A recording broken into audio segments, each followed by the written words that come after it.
You have poured syrup before. It moves slow. It moves gentle. You tip the bottle and wait, and nothing about it feels dangerous. But on a warm January afternoon in Boston, a wave of syrup moved faster than you could run.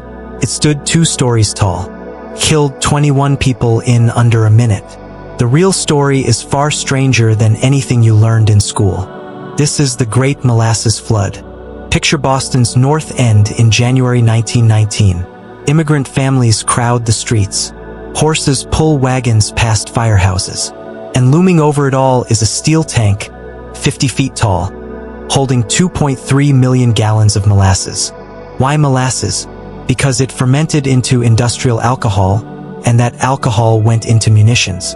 The tank had been rushed into service in 1915. It leaked from day one. Children scraped molasses off the outside with sticks and ate it.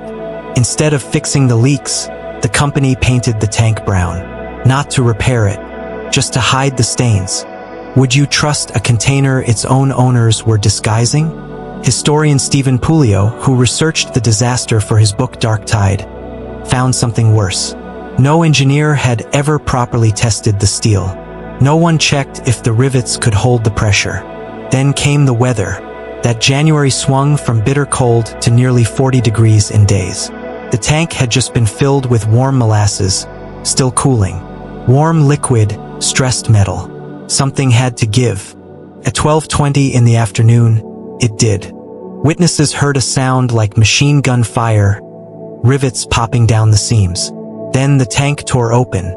2.3 million gallons burst out in a wave 25 feet high, moving at an estimated 35 miles per hour, faster than most people can sprint.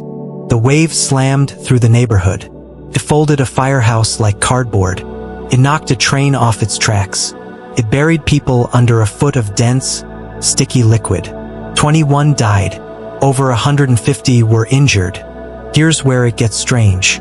In 2016, researchers from Harvard and MIT, led by mathematician Nicole Sharp and engineer Jordan Kennedy, modeled the physics of the flood. Molasses, they found, is a non-Newtonian fluid. Its thickness changes with temperature and speed.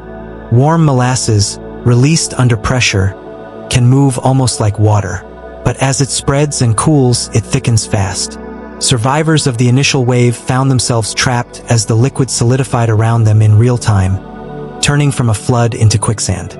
Doesn't that change how you picture the word sticky? The disaster changed more than the neighborhood. Families sued the company responsible in a case that dragged on for 6 years. The court ruled the tank had been structurally unsound from the start, with no real calculations behind it. Because of that ruling, Massachusetts began requiring engineers to certify construction plans before building. That rule spread across the country. The building codes you rely on today trace part of their origin back to a company that painted over a leak instead of fixing it. So the next time you pour syrup on your breakfast, watching it fall in that slow, lazy ribbon, remember that thickness is not the same as safety. The things you underestimate for being gentle are sometimes the most dangerous of all. You have poured syrup before. Now you know it can kill.